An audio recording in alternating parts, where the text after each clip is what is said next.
Hey everybody and welcome. This is our all-new EQS. Its series production is starting today here at our most cutting-edge car production in Germany, the Factory 56. Now let's go check it out.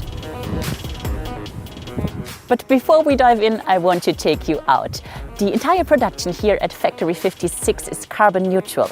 So this massive photovoltaic system here on the roof generates around 30% of our annual power requirement here at the factory. This is our maximal flexible production line. We call it Tech Line. Flexibility allows us to produce all drive systems on the same line: conventional, hybrid and fully electric. Here's one of my favorite parts, the point where we are installing our beautiful hyperscreen. It's delivered by an automated guided vehicle and can be installed easily into the cockpit with this small joystick. When we built Factory 56, we made sure that the whole manufacturing process could be done as ergonomically as possible.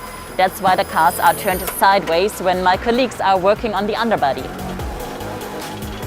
This step is called marriage, the place where the body of the car and the drivetrain meet each other for the first time. This takes us to the last stop of our tour, the final quality check. We use extra bright lights to make sure we spot even the smallest imperfection, because the EQS embodies, like every Mercedes, the best or nothing.